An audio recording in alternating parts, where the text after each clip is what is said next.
उसमें बच्चों मुझे याद आ रहा है कि हम लोगों ने ये बताया था कि how to change the value of gravity with height और डेप्थ, राइट। तो हमने बेटा क्या पाया था कि ये जो वैल्यू होती है वो हाइट बढ़ने पर भी बढ़ती है और डेप्थ बढ़ने पर भी बढ़ती है, राइट। और सेंटर पर कितनी होती है ग्रेविटी? 0। जीरो, बिल्कुल सही है। आज हम लोग थोड़ा सा और आगे बात करेंगे और हम बात करेंगे मास और वेट की, राइट। मास और वेट। तो अपना आज का टॉपिक है मास। सबसे पहले लिखिएगा mass. Now the question is mass क्या होता है। बच्चों लोग मास में और बॉडी में बड़ा कंफ्यूज होते हैं।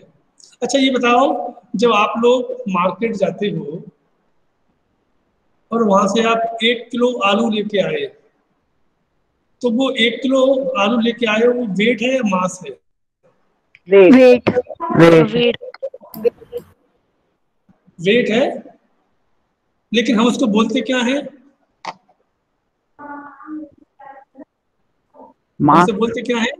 मास, राइट।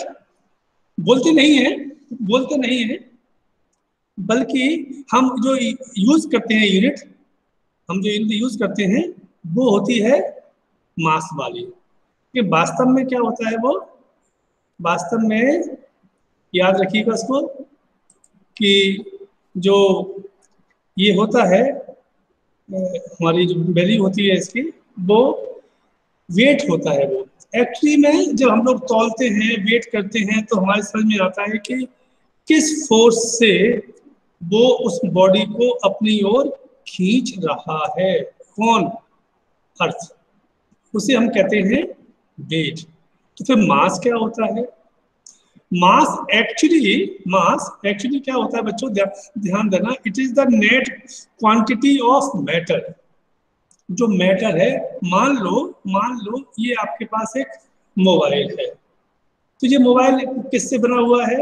इसमें ग्लास भी है, इसमें कुछ प्लास्टिक भी होगी, इसमें और भी तरह की चीजें होंगी। तो इन जो जिससे मिलके बना है, जिस मटेरियल से, वो उसका कितना कंटेंट है, उसे हम कहते हैं मास। और इस मोबाइल को अर्थ अपनी ओर किस स्पीड से खींचता है, with what speed, with what force earth attract this mobile towards center of earth is called weight. तो वेट और मास में बहुत अंतर है। बनते मास जो होता है, it is not depend on the gravity और ग्रेविटेशनल फोर्स और प्लानिट और सैटेलाइट और एटसेट्रा एटसेट्रा, ये किसी पे डिपेंड नहीं करता। लेकिन जो वेट होता है, weight is depend on acceleration due to gravity. Because weight is depend on the acceleration due to gravity, that is why the value of weight is varies with place to place, position to position, planet to planet, satellite to satellite. It will be changed. वो change होती रहती है। It's going on change and change. Okay? So इसे हम कहते हैं velocity, वो उसको हम बोलते हैं वेट। तो इन दोनों को आपको समझ में आना चाहिए कि what is the actual meaning of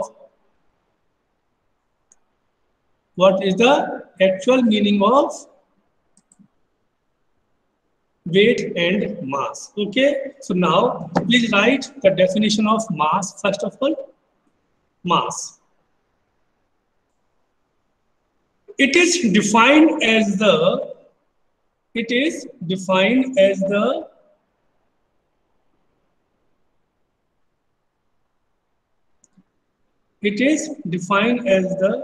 quantity of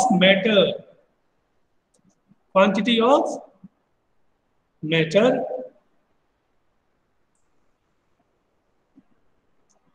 contained in the body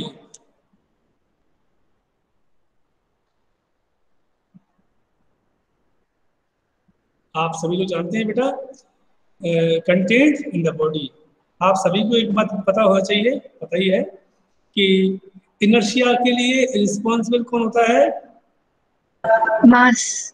very good, very good, very good, very good, very nice. तो इसीलिए इसको हम लोग मेजरमेंट ऑफ इनर्शिया भी कहते हैं। ठीक है, तो लिखिए इसी बात को, since mass of a body, since mass of a body is a measure of inertia of the body, since mass of a body is measure of inertia, measures of inertia of the body, of the body.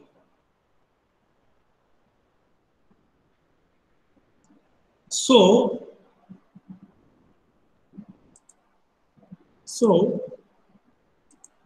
mass is also, mass is also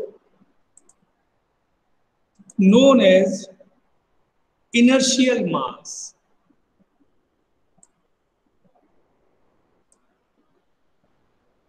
Inertial mass.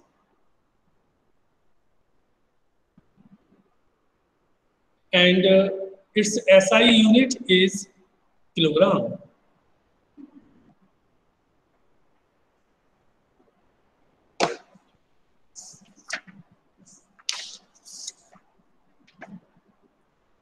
अब हम लोग बात करेंगे इसमें थोड़ा सा इसी का एक हिस्सा है कि मास की कैरेक्टरिस्टिक्स क्या क्या होती हैं। मास की कैरेक्टर, तो हेडिंग होगा आपका characteristics of mass of a body.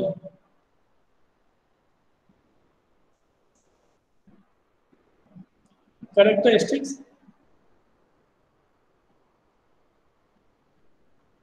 of mass of a body.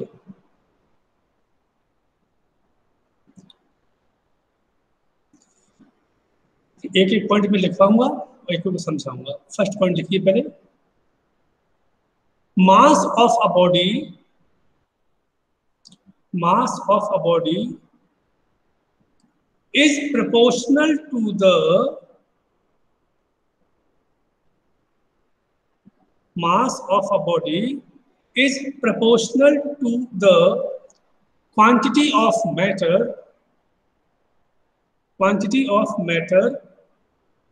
contained in it.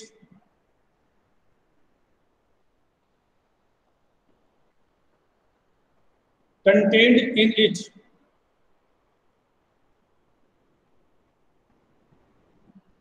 Meaning, इसके बड़ा मतलब क्या हुआ? इसका मीनिंग ये होता है बच्चों कि जैसे जैसे मास बढ़ेगा तो इसका मतलब ये है कि उसका मैटर ऑफ, जो मैटर है वो बढ़ेगा। नो, मैटर ज्यादा होगा तो मास ज्यादा होगा।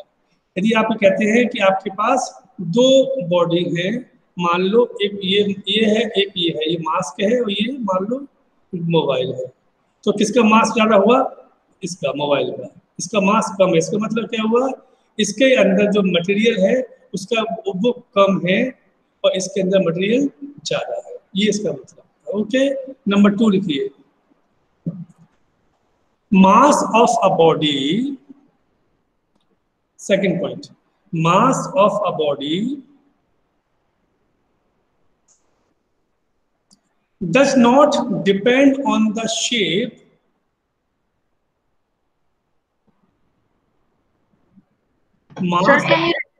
mass of a body. Sir, हाँ, can you repeat the second point again? तो रहा हूँ भाई, अभी तो मैंने बोला ही नहीं, स्टार्ट ही कर रहा हूँ। मास of a body does not depend on the shape,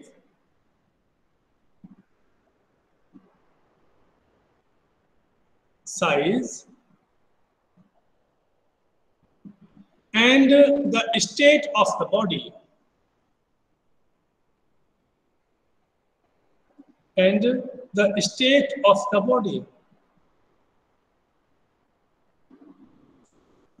meaning, मान लो बच्चों ये मोबाइल है, अब मान लो इसका मास जो है वो 60 ग्राम है, 60 ग्राम है।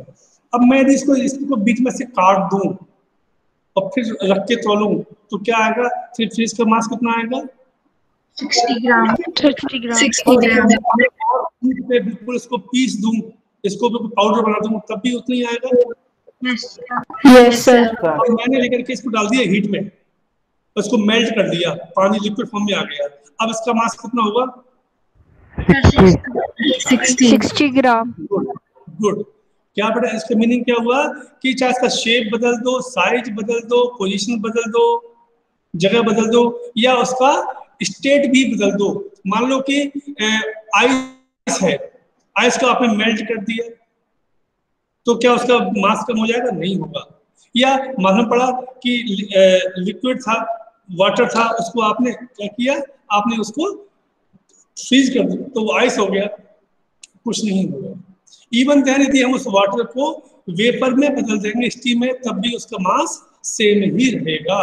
तो मास जो होता है किसी बॉडी का, उसकी शेप, साइज, उसकी पोजीशन या उसकी स्टेट पर डिपेंड नहीं करता कि वो किस फॉर्म में है, सॉलिड में है, लिक्विड में है, या वो गैस में है। Okay, now third point,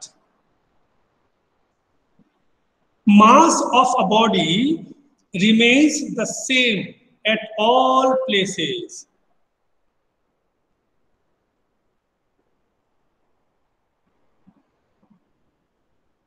Mass of a body remains the same at all places.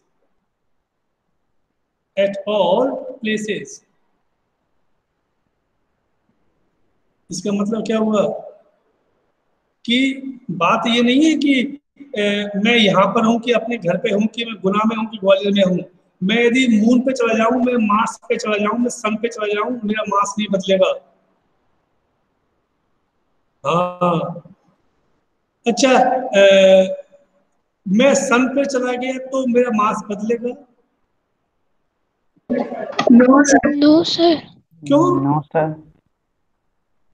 Sir कोई भी स्टेट में हो, सर मतलब क्योंकि वो ग्रेविटी, मैं स्टीम बन के उड़ जाऊंगा।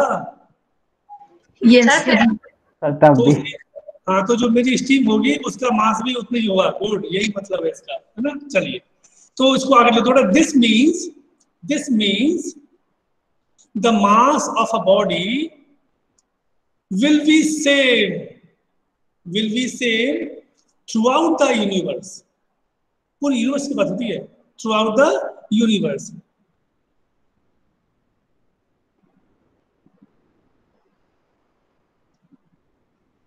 ठीक है। So can you repeat? The mass of a body will be same throughout the universe. पूरे यूनिवर्स में एक सा रहता है। ठीक।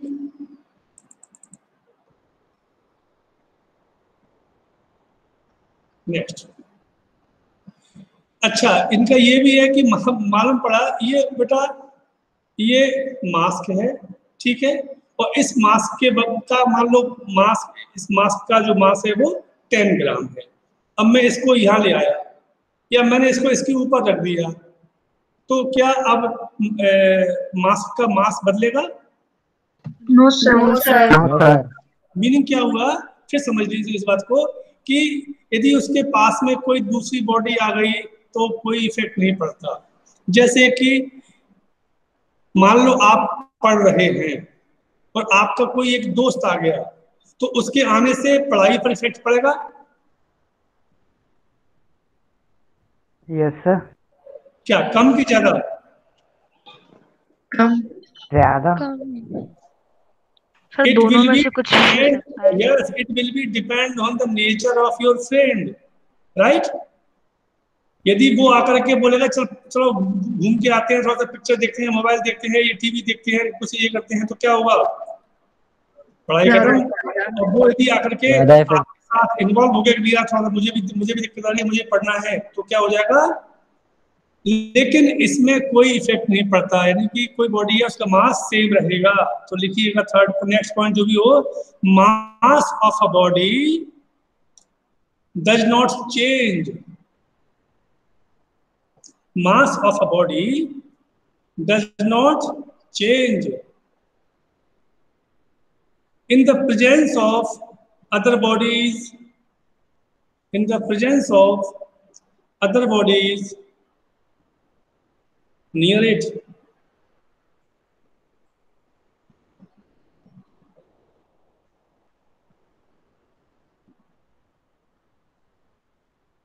ठीक, एक और सिंपल शब्द है mass of a body. Next लिखिए, mass of a body is a scalar quantity. Mass of a body is a scalar quantity.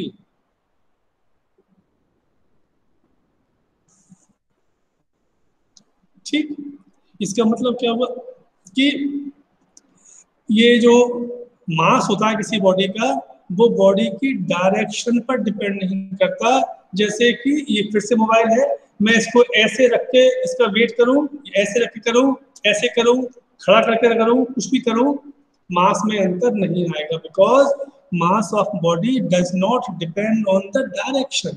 मान लो आप किसी तराजू में बैठे हुए हैं, आप बैठ जाएं, खड़े हो जाएं, लेट जाएं, कुछ फर्क पड़ेगा क्या? कुछ नहीं पड़ने वाला है ना। तो बस ये इसलिए कहा गया है। एक लास्ट पॉइंट और लिखिए इसका, masses of objects, masses of objects, masses of objects or bodies, एक मिनट,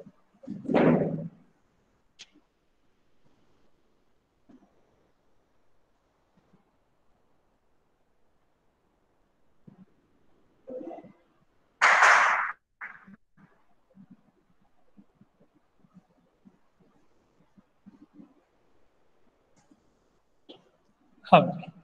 तो मैं क्या कह रहा था आपसे कि इसका जो मास होता है वो उसकी पोजीशन पे डिपेंड नहीं करता, किसी भी प्रकार से हो। एक लास्ट पॉइंट और है कि जब हम मास को जोड़ते हैं, मान लो एक बॉडी का मास 2 kg है, हमने उसके ऊपर एक और बॉडी रख दी, उसका मास भी 2 kg है, तो अब कुल कितना हो जाएगा? 4 kg। फिर हमने एक और रख दिया 2 kg, अब कितना हो जाएगा? 6 kg। अब हमने उस पर रख दिया ½ kg, अब कितना हो जाएगा? 6.5 kg। मतलब उसमें कोई चेंज नहीं, जैसा है वैसे ही ऐड हुआ है, यानी कि इसमें अच्छा। जबकि बड़ा ध्यान देना, मैंने आपसे कहा कि एक बॉडी की स्पीड पहले 2 मीटर पर सेकंड है, फिर 3 मीटर पर सेकंड है, बताओ कुल कितना हो गया? तो आप ये नहीं बोल सकते कि 5 होगा, है ना, वो कुछ भी हो सकती है। क्यों? वेलोसिटी डायरेक्शन पर डिपेंड करती है। तो लिखिए लास्ट पॉइंट इसका, masses of objects, masses of objects are added algebraically, are added algebraically। ठीक, जैसे हम अलजेब्रा में 2 2 4 4 4 8 8 16 16 5 21 21 10 31 करते हैं ना, ठीक वैसे ही इसको हम जोड़ सकते हैं। तो ये था बेटा आपका मास। मास की यूनिट क्या होती है और उसके क्या क्या क्वालिटीज होती है, क्या क्या उसकी कैरेक्टरिस्टिक्स होती है। अब आपका जो नया हेडिंग होगा वो होगा वेट। हाँ सर, ये जो लास्ट वाले का इसका क्या मतलब था sir? Masses of object are added algebra, इसका मतलब ये कि अलजेब्रा जो मैथमेटिक्स होता है ना, अलजेब्रा का मतलब होता है कि जिसमें डायरेक्शन का कोई महत्व नहीं होता। ठीक, ये इसका मतलब, जिसमें डायरेक्शन का कोई इंपॉर्टेंस नहीं होता, उसे हम कहते हैं, उसी को हम लोग क्या बोलते हैं बेटा? उसको हम कहते हैं कि ये क्या है? अलजेब्रिकली है। ठीक है ना। दो एक्टिविटी क्या होता है कि हम 2 तरीके से किसी भी चीज को जोड़ते हैं। एक जोड़ते हैं अलजेब्रिकली और एक न्यूट्रिएंट वेक्टर के फॉर्म में, ठीक है ना। तो जब हम बात करते हैं वेक्टर मतलब वहां पर डायरेक्शन आता है। जब हम बात करते हैं अलजेब्रा की तो वहां पे क्या आता है, केवल और केवल, वहां पर केवल केवल क्या आता है कि जो वैल्यू है वो लिख दो और काम खत्म आपका, है ना, ये मतलब है इसका। ठीक है जी। अब आज का नेक्स्ट लिखिए। नेक्स्ट क्या है, वेट।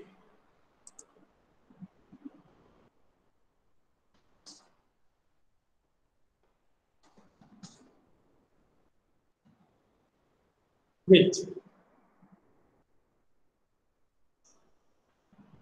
वेट में हम लोगों को क्या करना है वो देखिएगा।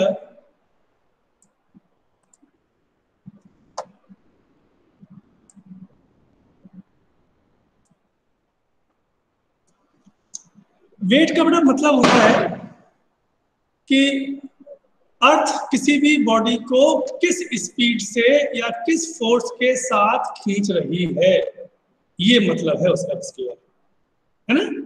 इसका बड़ा मतलब क्या होगा कि हम किसी भी बॉडी को, अर्थ जो है, अर्थ मतलब कोई भी प्लैनेट, यदि हम, अच्छा होता क्या है बेटा कि चूंकि हर प्लैनेट की ग्रेविटी अलग होती है वो, तो उसका हर जगह वेट भी अलग अलग ही आता है ना। तो लिखिएगा पहले आप वेट, तो लिखिए the force, the force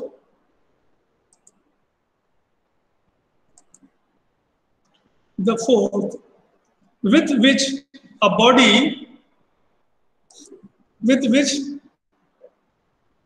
a body is attracted, is attracted by the, is attracted, is attracted by the earth. Sir, can you please repeat from starting? Okay, the force with which a body is attracted, a body is attracted by the earth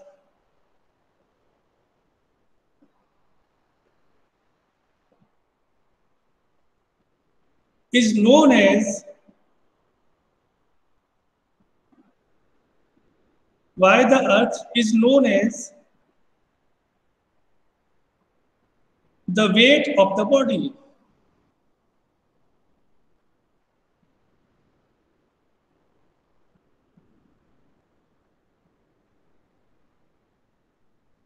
ठीक, line change, मतलब जिस force से हम body को खींच रहे हैं या बॉडी हमको खींचती है उसे, तो जो वेट होता है वो मास नहीं है, वो क्या है कि हमें किस, इसका मतलब क्या हुआ कि यदि कोई हमको नहीं खींचेगा तो हमारा वेट कितना हो जाएगा, zero. Very good, very good, बिल्कुल सही बात है।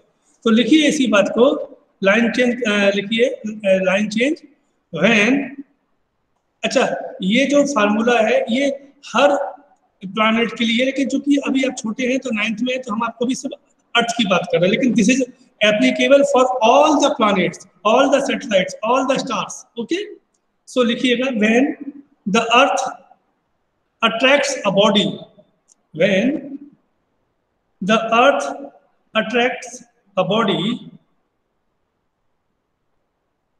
with a gravitational force, with a gravitational force,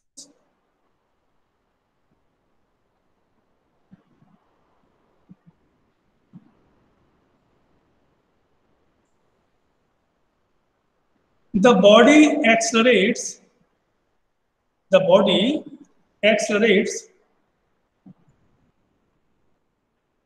towards the earth, towards the earth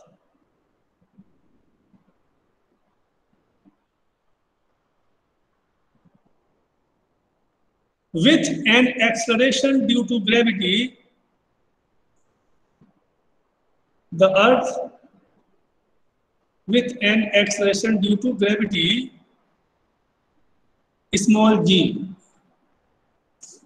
small g, ठीक।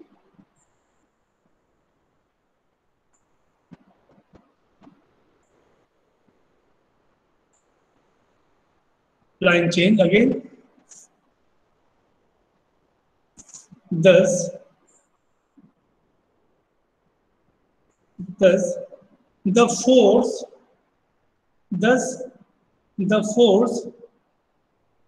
with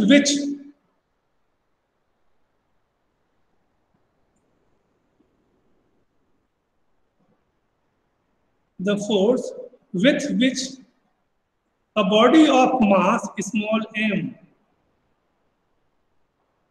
with which a body of mass small m is attracted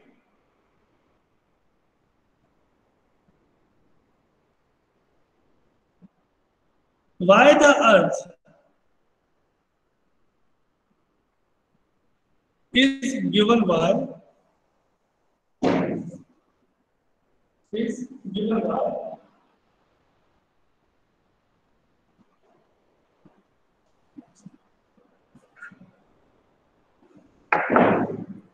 बच्चों आप जानते ही होंगे force क्या होता है, F is equal to M A, yes sir. अच्छा लेकिन अपने केस में ए कितना है, जी है, so F is equal to m g, F equal to m ji.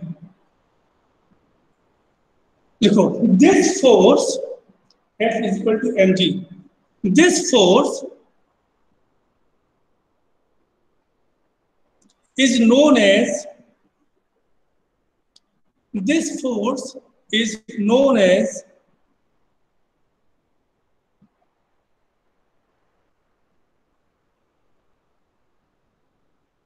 the weight of the body, that is weight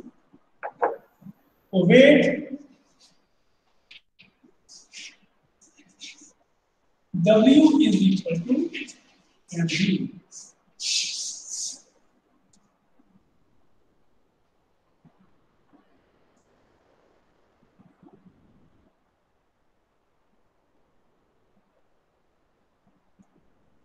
Because since it has magnitude and direction, since it has magnitude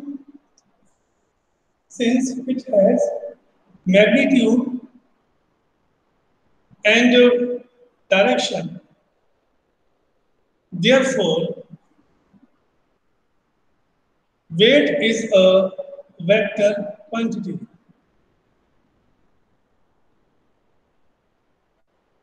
sir इसमें direction कहाँ है? Always towards the center of earth. Weight हमेशा कहाँ लगता है, नीचे की तरफ लगता है, हमेशा नीचे की तरफ। हमें किसी भी प्लैनेट पर जाओगे, मतलब आप मार्स पर भी हैं तो वहां पे लगेगा वेट, वहां वेट का क्या हुआ, toward the centre of Mars, toward the centre of Jupiter, जो भी है। तो हम अर्थ की बात कर रहे हैं, तो जो भी इसमें फिक्स है, वेट हमेशा नीचे लगता है, कभी ऊपर नहीं जाता, ना साइड में नहीं जाता, इसलिए ये क्या है, इसमें डायरेक्शन भी है और मैग्नीट्यूड भी है, तो ये क्या हो जाएगी, वेक्टर क्वांटिटी। तो आपने क्या लगा, therefore it is a vector quantity, therefore it is a vector quantity and it's SI unit is,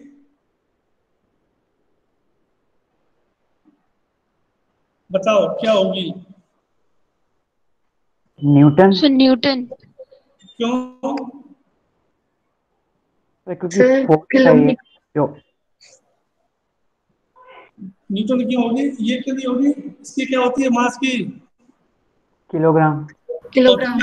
और इसकी क्या होगी जी की, मीटर पर सेकंड स्क्वायर। मीटर पर सेकंड स्क्वायर। तो फिर क्या हो गई, किलोग्राम kg मीटर पर सेकंड स्क्वायर। केजी मीटर पर ये सेकंड ये स्क्वायर। क्यों नहीं होगी, न्यूटन क्यों होगी? सर क्योंकि F इज इक्वल्स टू है ना ये, और फोर्स की ऐसा यूनिट न्यूटन होती है। हाँ, ये आपने सही कहा कि वेट वेट भी एक तरीके का फोर्स ही है, it's a type of force, इसलिए इसकी यूनिट न्यूटन होती है, नॉट दिस। तो देखिए it's SI unit is Newton.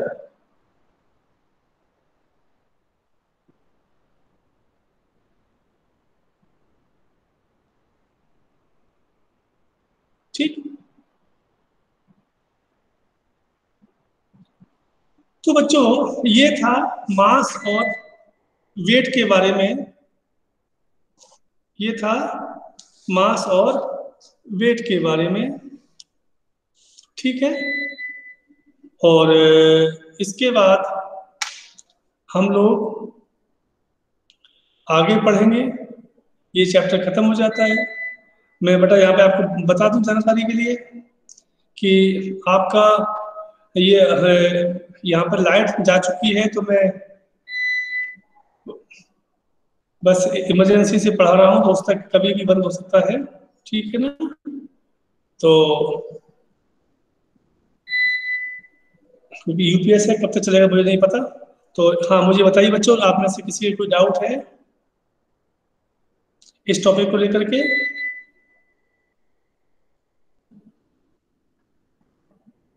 No sir. हाँ, तो आपको ये, हाँ आपको पूरा समझ में आ गया चैप्टर ये, ठीक है। इसके साथ ये अपना चैप्टर आपका पूरा खत्म हो जाता है। अब इसमें हम लोगों को फ्लोटेशन देखना पड़ेगा, जब सिलेबस में है कि नहीं, क्या है? No sir. नहीं है ना?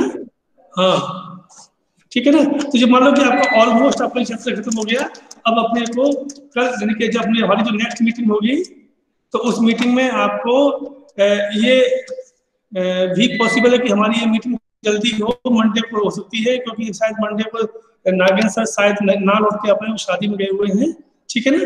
यदि वो नहीं आ पाते हैं तो फिर मैं ही पढ़ाऊंगा आपको, ठीक है ना, छुट्टी पे गए हुए हैं, ठीक है ना। तो हम इसके जुड़े हुए न्यूमेरिकल्स करेंगे, और जो भी आपके डाउट हो, जो भी डाउट हो आपको, आप वो सारे डाउट जो है पूछ के मुझसे पूछिएगा, मैं आपको बताऊंगा, ठीक है बच्चों। Yes sir. Okay, Yes. Meeting थोड़ा सा पहले खत्म